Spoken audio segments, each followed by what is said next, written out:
Let's get the little green screen. See what we can kind of pop up here. Let's do the oldie but the goodie. We've been kind of rocking strong with this bad boy. How you guys doing? It's Thursday. We're almost there, guys. Just one more day for us, Monday through Friday, 9 to 5ers. Except you know me, your girl works every day. This is solid, isn't it? This is tough. Look at this. Look at this. You know what I mean? I was talking to a friend of mine about the upcoming designs, because what I'm about to be showing to y'all, hey Erica, hey Papi, what I'm about to be showing you guys in the next coming months are kind of like the prototypes for what will be the $100 hoodie, which is, it's $100 to raise capital. It'll be a capital campaign. So this, I don't know if you can tell like how thick this is, but this is a super thick sweater. This is the simplest sweater there is, with just the logo on the pocket, nothing in the back. Sorry if I don't know, my pants were pulled up. I'm sitting down. It's the end of the day. You know how it goes when you get home. And my friend was saying she appreciates the full zipper down, because she was like, women's zipper hoodies, which I had never thought about, because I'm a pullover kind of a girl, but I had injured my shoulder, and that's what made me go to zipper sweaters. Usually I don't like them. But she was saying women's zipper sweaters tend to come in the quarter or the half zip. And she's like, if you're wearing a hoodie, you might get hot and you want all the ventilation. Why do the women get a little bit of ventilation and the men get all the ventilation, like pockets? And then she went off, and I was like, thanks for that feedback. You know, I also want a hoodie that's accessible for, you know, the people in the wheelchairs, the people, for whatever reason, your arms don't work. You know, anyway, more to come. I'll show you the other one. The other one I have, Superfly, it's a pullover and just one big Pursue the Smile. It's like splashed on there. It's hard. I'm going to match those. Like my outfit moving forward, when you see me like in the street, will be that pullover with the large logo on the front. And I'm about to order me some Jordan 4s. I think they're the Travis Scotts, the purple and the black. And that's how I'm going to roll up to your church that way. I'm going to roll up, you know what I mean? And for those of you in the office, I got you. I got my corporate, my people in the corporate space. So another one that's coming is, it's not a hoodie. You know how people wear these sweaters and it's just the collar kind of kicked up just like that? And then it's just a little zip. A little zip. I might even, I mean, let me know what you think. I might throw some buttons. Because, you know, we're in the office. We might need some buttons on that bad boy, but it'll be just a collar, no hoodie. And it'll have a smaller, see how this one's like really big? It'll just be a smaller Pursue the Smile logo. So if you want to support, you want to show your support for the movement in a corporate setting, keep it professional, I got you. And that'll be one that's coming too. And then one we're calling the gym hoodie. It's just an oversized baggy hoodie with this, just like this, like a big logo on the breast. And then in the back, because you don't want people talking to you. You know, you want to represent, and you're in the gym, you got your headphones on, you have this big old, this one has a nice, you know what I mean? You're kind of like, arms are sweaty, knees weak, mom spaghetti, vomit on his sweater already. You're doing all that. in the gym. So on the back, it'll be a big logo and then PursueTheSmile.com. So people don't even have to be like, oh, what does that mean? Da da da da da. You know, when you have to fly stuff on, people want to talk to you. The gym time is not the time for that. Boom, hit up the website. Talk to you later. It's like that. The smile makes me think of Joe Boxer. Oh, because that's just a smile too. Yeah, I wanted something so simple. I think there's many things people don't really know about me, or it's probably just kind of the way I present. But one thing about me is I'm a pretty simple person, and I wanted the logo to like just reflect the simplicity. All it says is Pursue the Smile in the hair. That's it. You don't need to know. And sometimes you get a logo and you're like, oh, it has a boat on it, so that must have something to do with the blah, blah, blah. Bam, smile. What else you got going on? And the reason why, too, is people who are not Christians, it's a Christian brand. I don't know. I mean, truly, if you look at the website, which is also under construction, by the way, you guys can go at this point for the next 3 weeks. You can go to the website, PursueTheSmile.com every day and see the changes that are occurring. You can go there right now if you want to. And then, my email's on here. Hit me up, or I'm here every night, 7 p.m. Mountain Standard Time. I'm not the one this time. That's why it needs to be done. Somebody else is working on the website with my vision, but their actual skills.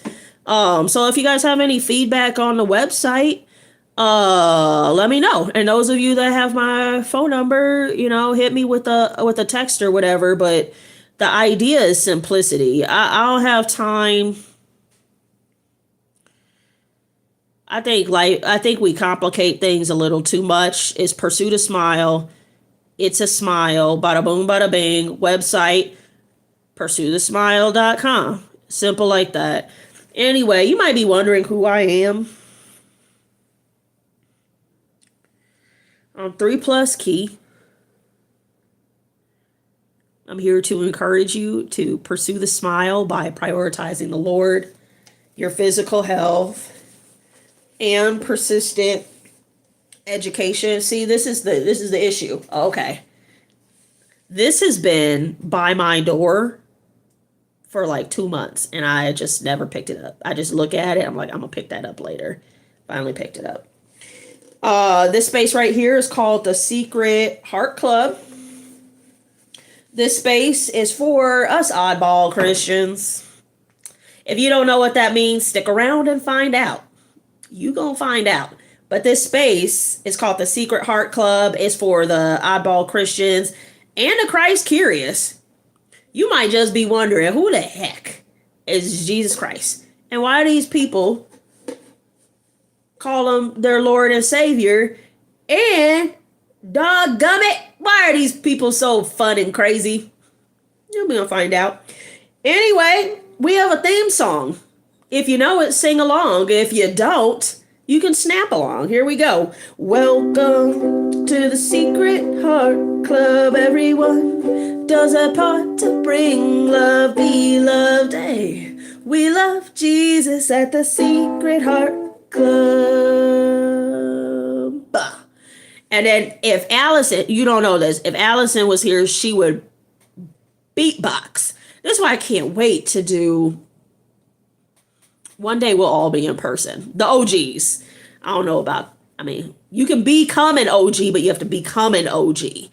But Allison is one. And so she would normally beatbox at this time if we were all live in person. And then Poppy and Ben would do, when people do the robot together and they're like, whoop, whoop. And then the other person catches it and they, slide back like that. That's how that would go. That's how that would go. Somebody's watching this. I have a coworker who is church shopping. I'm going to invite him and his family. Praise God. This is why you need real OG Christians in your life. My coworker, a male, has a 6-year-old and a wife, and he's church shopping with his family. Why? Because his father-in-law got on him. Like, how you raising this family, boy? And you're not aligned with the Lord. Sometimes you need that. My cousin is that person in my life. Poppy says I can see us doing it. It's happening. It's just a work in progress is all it is. And so anyway, I was telling him, yeah, we got this church crawl. And he was like, oh, I'll check out your videos about the churches. And then I could like find out about the church. And I had to warn him, you should watch the Honest Church reviews, because those are long form videos that are straight to the point. But during the live stream, we may or may not actually get to what it was that the title said we were going to do. And I feel like every time I come in, like, let's say we're going to talk about dinosaurs today. Don't ask me why the dinosaur's sitting right there. Mind your business about that part. But we're going to talk about dinosaurs and Jesus today. And I'll come in like, listen, there's these types of dinosaurs, and this is what the Bible, and then inevitably somebody's going to be like, do you like rabbits? You know, and derail the whole conversation. So ever since I've noticed that trend, I'm like, it's a live stream. We talk with the chat. Poppy says, if you do ever come my way, I'm just as sarcastic face to face. Yeah. I would love that. I wonder what that would look like. You guys remember when I did find that house and it was off grid and it was like 10 acres? As soon as I found it, I started daydreaming about a like Pursue the Smile gathering on the property. It's like 10 acres. I could go home and y'all could be over there camping and whatnot and having a great time. But it fell through. Poppy says, why do you have a dinosaur? So I'm a social worker. And like 10 years ago or so, I don't know, I was working in Florida at a ministry that would, it's like a big apartment building, and they will pay your rent for 2 years, and you live in the apartment building rent free, and all you have to do is save your money and go engage in other services, obviously. And I looked over, and the mom hit the little boy. She hit her son. And I looked at her, because you can't hit kids. People think, oh, I must hit this child.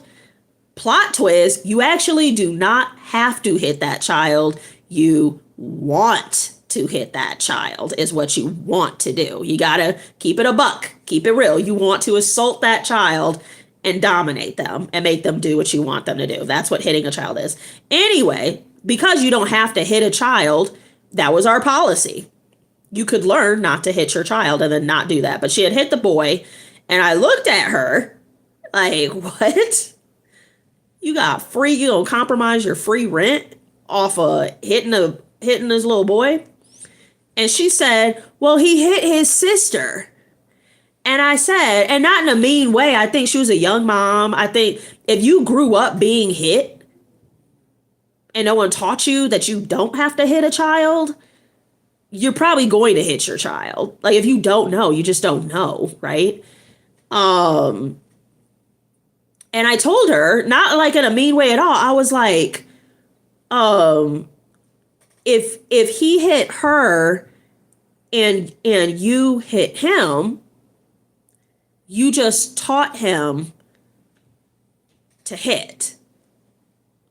And the look on her face was like it hadn't occurred to her.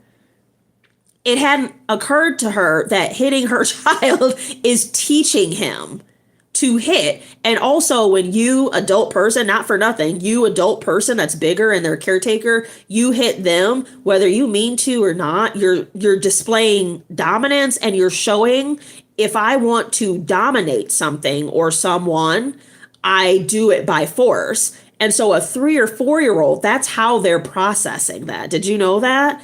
And so if his little sister, who is littler than him, is doing something he doesn't like, and he gets hit when the dominant person in his life does something, when he does something they don't like, then the very natural conclusion, right, is to hit people who make people do things I want them to do by hitting them. And it just hadn't occurred to her. Right? So like that's what makes me a social worker. And so it just hadn't occurred to her. So that happened. And also on the bus, and I'm not saying this is going to be a wild statement. I don't mean to be offensive, but when what I saw when I used to take the bus, right? We're all broke and we're on the bus. And what I've seen in more low income situations is the hitting of parents toward their children. And part of it is stress. Part of it is just lacking the parental skills. Part of it, and this is a major part, is the inability to regulate your emotions. We've all known somebody who's quick to fight. Who's like, and they think they're like this big bad mofo, right? And it's like, no, like you need to heal from that. Like you for whatever reason, like you get really riled up, like you're unable to take in a situation, be like, I'm offended, and not be enraged. That's a problem. That's going to keep you from a lot of success in life. Emotional regulation is very key. Even for, I don't know if anybody's watching this that's in a management position or owns a business, they're in charge of employees or in charge of anything. You have to operate with a level head. That's emotional regulation. And so that's why you have many times low income people have these types of emotional regulation issues because they never overcame that. And if you ask me, with my tinfoil hat, it's kind of designed that way. Some people are given more readily access to therapeutic services and such like that, right? So why do I have this dinosaur? At some point in my social working and being around frustrated parents, I would carry toys in my laptop case or whatever. And whenever the child started to escalate, as kids frickin' do, they really don't have, and maybe I should do a whole long form video on like how the brain develops and trauma and poverty and poor nutrition and how these things affect and why some of us stay stuck for life. But it starts when you're a child. You basically don't have emotional regulation. Anybody that has a child knows that, or can even observe a child. You don't have that. Some people, the idea is as you get older, your brain grows and matures. That doesn't happen for everybody for a number of reasons, is what I'm trying to say. So kids will do their thing. Parents, if they don't have emotional regulation, will escalate with the child. And that'll look like yelling or them being frustrated, them hitting. So I started carrying toys, about 10 years ago, just in my briefcase or whatever. And whenever I just start to see that, even if it's in like Walmart or something, I'll just like, say a cute little thing and, maybe hand it, depending on the age of the child, either hand it to the child or hand it to the mom. It's like, try this, give them this. And then I'll just walk away because it's really, you have to pay me for this stuff, right? but I will enter momentarily. And so anyway, I was telling somebody about this, and it was totally a God thing. And I was just saying, oh, like I ran out of toys to put in my briefcase. And they showed up with like a briefcase full of dinosaurs. So that's why there's one right here. And, I'm not entirely sure why, but they're now all over my house. And so you'll kind of see me randomly pick up. I mean, there's some on the floor. I don't know why. But it was like a lot of dinosaurs. And so I keep, some people keep a blicky. I keep a dino, and at the end of the day, it's a community effort. Raising kids is hard. Sometimes you want to drop kick that mofo across the building. But don't hit that baby. Don't hit that baby. And if you're one of these people who's like, I could hit my kid, yeah, you can. Nobody's saying, yeah, it's totally legal to hit your kid up to the point of leaving a mark. And it's just like, at this point, right, we're like 50 years, it's called evidence-based. Longitudinal studies, like it's just a fact at this point that spanking works for short term. So the way I put it, if my kid, I don't have a little kid, but if I had a little kid and they ran into the middle of the street, I would knock them clear out. They'll remember that for the rest of their lives. You know why? Because they won't do that again. Short term. Quick, boom. When you hit a child, it rewires their brain. Did you know that? So if it's like Susie said I'm ugly, Susie didn't clean her room, Susie did that, it's going to become ineffective at some point, and now you have a traumatized kid. Also, if they don't respond, some kids don't really care about it. Do you hit them faster? Do you hit them more? Do you hit them for longer? Now we're talking, it's a pattern. It's your common response. Anytime, there's a disagreement or whatever, you assault. You know what I mean? And the long-term studies, we're talking promiscuity, we're talking low high school graduation rates, we're talking, poor emotional regulation. We're essentially talking for all the things, attachment, ruptured attachment. We're talking poor mom and dad, like poor behavior in mom and dad, perhaps an inability to attach to their child, which affects us all. There's just, it's just the evidence is there. It's not an effective long-term solution. I know I just went off on a tangent, but I'm pretty passionate about it because people ignore it. I think people know the truth by now that you shouldn't be hitting anybody. And if you do, I would say this.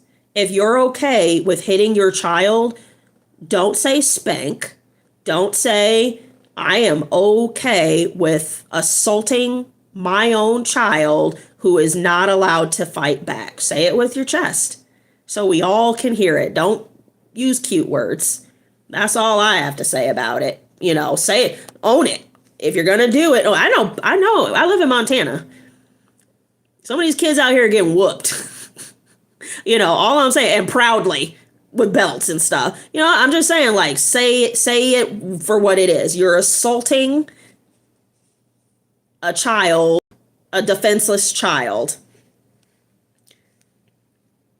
I want to hit my child sometimes. I won't, but yeah. We all want to hit these kids. That's where people get that confused.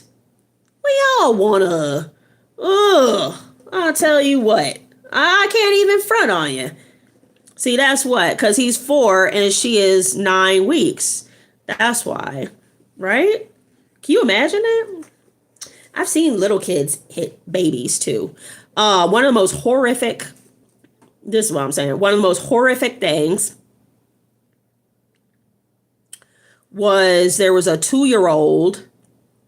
I'm trying to like respect confidentiality. There was a 2-year-old that was left alone, and we were constantly warning mom about the biting and assaulting behaviors of the 2-year-old. Or was he? No, because he couldn't really talk. He's 2 years old. This was my last day at that particular, not the organization I told you, this was another organization. And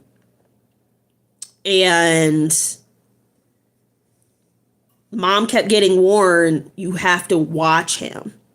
Meanwhile, another mom wanted to smoke a cigarette, and the staff said that she would watch the newborn baby. This is why rules exist. There's always somebody, this is what's wrong with social work sometimes. There's always somebody who wants to be cool. I'm not the cool one. Did you know that about me? Maybe, I don't think you know that about me. I'm not the cool staff. Did you know that? But this staff wanted to be cool and in with the residents.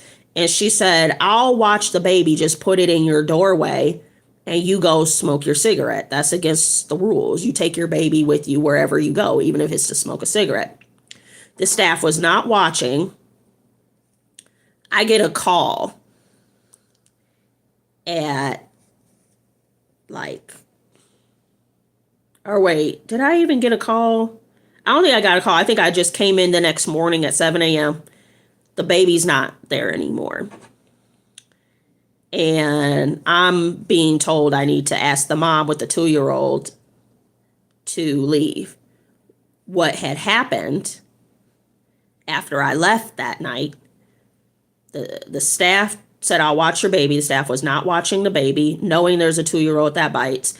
The 2-year-old, who was not supervised, so the 2-year-old should have been supervised, the baby was in a car seat. The baby should not have been in the car seat. The baby should have been in the bassinet. You don't leave babies in car seat. Did you know that? But whatever, right? Our job, by the way, was to teach parents how to parent, new parents how to parent. So all of this is going on. The unsupervised 2-year-old, nobody knows what's happening, walks over. This is what we learned later. Walks over to the car seat, takes off the thing that's like this. You know, the little toys dangle down, the little handle, or I don't think it's like even a handle. It's something to entertain them. Takes that off because it's meant, you could just detach it. That's what it's there for. Bashes the newborn in the head. Hits the soft spot. You guys know about the soft spot. Hits the soft spot. Baby cries. So still, there's nobody around. What the staff comes into, or somebody, I swear, to this day, I don't know who found the baby.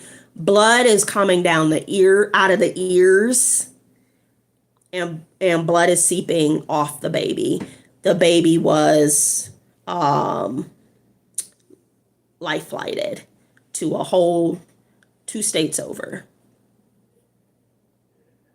And so that's what I walked into that day, was to tell that to the mother of the 2-year-old, you have to go, and we're going to call CPS because you're going to be homeless and there's nowhere for you to go. And the grandma couldn't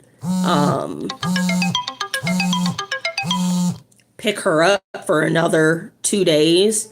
So here is, and this is just, I'm not saying this to big myself up, but this is kind of a factor of my heart. It was my last day, and I talked to a higher up off the record, and I took them home with me, the 2-year-old and the mom, because it was only 2 days. And it's like, so now you gotta lose your child, because you know what I mean? And she was a young mom. So it all kind of, and then to this day, there's a song you can find on here called Mirror that I posted. Go look at it. You can search it in my thing. If you go like 3+Kei Mirror. Years later, I would run into the mom of the baby. And at the time I was doing like a hashtag let me write you a song, and I would write anybody a song that like asked for one. And I wrote the mom of the baby. She ended up losing that baby to like CPS of some other things, bunch of kids she ended up losing. But she was a really sweet girl. Both of the moms were really about in a turn of events. So 2 days later, the grandma did come and get the 2-year-old and the mom, and that was over. In a turn of events, I would start fostering teenage girls, and I was fostering this one girl that was just giving me so many problems. And it turned out her sister was the mom of the 2-year-old, and from years before. And the mom of the 2-year-old was like, you gotta leave Lakeitha alone. Like, she's okay. Like, quit disrespecting her like that. And ultimately, praise God, that girl, that teenage girl that was in my home, that her sister told her to like respect me, she just, instead of continuing to disrespect me, she decided not to move in and not be fostered by me, which I think is a good thing, because I was gonna follow through with it, and I could see that would cause me a lot of pain. So that's that story of dinosaurs and kids, and hey Matthew. Poppy says, lady, I just had a baby. That soft spot scares me so much. Why you tell me that story? I'm just saying, like, this boy, can I tell you another thing? So I had a dog at the time, Ruckus. And Ruckus was an elderly dog when I got him. I actually got him for my daughter, but she didn't take care of him. And I was like, you know, and Ruckus grew up. He was like 11 when I got him, but he grew up in a daycare. His first 8 years were in a daycare. So he was used to, they said, because it was a long story, like he ended up running away, and they moved, they downsized, and they found him again. Like somebody was taking care of him for a couple years, and then they found him again, but they lived in a apartment. So they couldn't like keep him because he was used to like being out. Anyway, enter me. I ended up taking Ruckus in. Ruckus slept. I should show you guys all the pictures I have of Ruckus is of him sleeping on a blanket, sleeping on a sweatshirt. If there was one thing, I mean, he would sleep. And if I made too much noise in my house, he would sigh, hey, Cynthia, and get an attitude like I'm disrupting his peace. So I say all that to say he was very like, he didn't bark. He was like, everybody sit down. He's old. And he grew up in that with kids. So I took the 2-year-old and the mother in for those 2 days. And the first time, Ruckus was sleeping on the couch, and all the 2-year-old did was walk by, and he started growling. He's never done that. And I thought to myself, don't get mad at me, y'all. I thought to myself, this child is evil. I wasn't even a believer at the time. I was like, there's something wrong with this kid. So I'm gonna leave y'all with that. And just like that, we didn't talk about nothing Pastor Noah said yet again. So we're on top of that. I think I'm interviewing my boss tomorrow. Remember I told you I do like a side job now and she's trying to get me to do that job full time?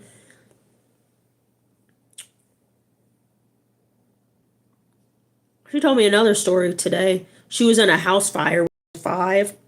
I'll let her tell it, but basically she was in a house fire when she was 5, and somebody in the middle of the fire came up and got her. And then everybody was across the street looking at the fire or whatever, and her mom was looking for her. Like, oh, where are you? How's my baby? And she was like, I'm right here. And they were like, how'd you get over here? The house is on fire. And she was like, well, a man came. A man came and got me. But there were no men there. There were no men who claimed they came and got her. It wasn't the fire department. It wasn't the neighbors. To this day, they don't know who you know what I mean? And for those of you guys who are believers, and I believe this too, she said, that was my introduction to Jesus Christ. And I believe it. Anyway, she was telling me this recountance, and I was like, oh man, yeah, you got to come on the channel. You got to come on the channel. And she's a former foster kid and created many programs addressing the foster care system. And we were talking today, many kids, you know, I watched a video today and it just made me cry because I see so many foster kids, and truly, like, the odds are against you. Like, you know, when you think, I always tell people, think about one foster kid that's like famous or rich or like made something of themselves. Dave Thomas, cool. Who else? You know, when I was looking for stats on foster kids that have master's degrees, at the time when I was given this presentation, I was saying, like, I'm not even represented in like stats. Like, it's so like, obviously some foster kids get master's degrees, but it's so unlikely. There's not even like concrete data on it. 1% of foster kids will even get a college degree. Do you see what I'm saying? Like, it's rough out there. And so we were just talking about like how we made it through. And my greatest, if you didn't know this about me and my kids, my greatest thing is to show my daughters that like you could be somewhat normal. Like, you can have like a really crappy childhood, like, I mean, like abusive and stuff. Like, you can go through that and like you can come out, like, if you want to. You have to work on it. You know, you don't have to have that dysregulation kind of going on. You know what I mean? But I would like her to come on tomorrow. So I say all that to say today was supposed to be part 4 of the sermon, and like Sunday's right around the corner. We're going to do a whole new church crawl. I'm going to tell you this much. Sorry. But I like talking to you guys. Not everything so key funny. And the way we talk about Jesus, sometimes we're talking about scripture, right? Sometimes you gotta see how the Lord is working in somebody else's life, or areas where you might be open to improving yourself.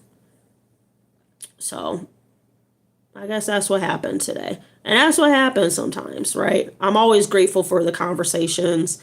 I'm grateful for this community. One day we'll all get together in person. Not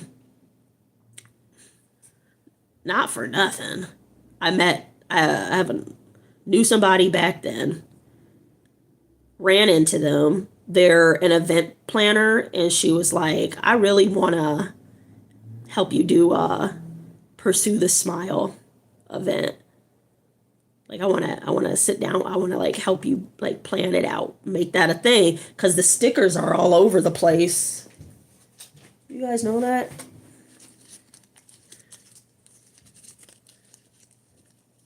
These are all over. So then you can recognize. That's the whole brand recognition. That's what we're trying to do. All right. These are the things in my pocket. More of who I am. Cards, a free Junior Frosty coupon to give to somebody. And then I hope you steal this idea from me. Sometimes if you want, you can carry around like $1 and just put it in your pocket. And then, you know, like you want to look for somebody to give it to. You know, a homeless person, not just somebody random. You know? I hope you steal that idea from me. It's just $1. You know, just go look for somebody to give it to. Poppy says I'll take the Frosty coupon. Matter of fact,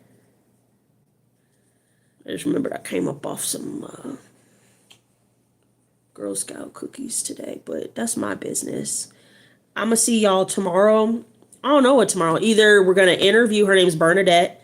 Either you're gonna watch an interview with Bernadette, or we're going to double down. When I tell you, I'm gonna be so serious.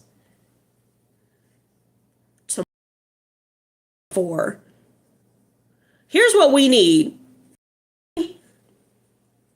You're the one that's supposed to be keeping me in line. Poppy has done a terrible job tonight. Poppy's been asking questions, asking for Frosties. Poppy ain't been keeping nothing in line today. Okay? Will you guys all, there's only 3 people watching. What I need all 3 of you to show up tomorrow. If I end up doing, tell me ahead of time. Sorry. If we end up doing the sermon tomorrow, we got to stay on track. Okay? And if it's Bernadette, you guys know what the deal is. The, what do you call it? The moderators. Do your moderator thug thizzle. Kick them out. Left and right. All right. At any rate, no matter what's going on, we're here every single night until January 28th, baby. Let me tell you, the vacation that's about to be had, January 29th. But I digress. Every single night, 7 p.m. Mountain Standard Time. Oh, you did send me a picture of the... I'm so sorry. Yes. I'm gonna look at it. I don't know I have too much going on. I promise you, if I could have an assistant, I can't afford an assistant, but I'm at a point. If you know, you know. I'm at a point where I need like more help with managing all the balls in the air. Anyway, 7 p.m. Mountain Standard Time every single night. All right. Go to PursueTheSmile.com. Send me an email or something. Tell me what you think, or a text if you have my phone number. And I'll talk to you guys later.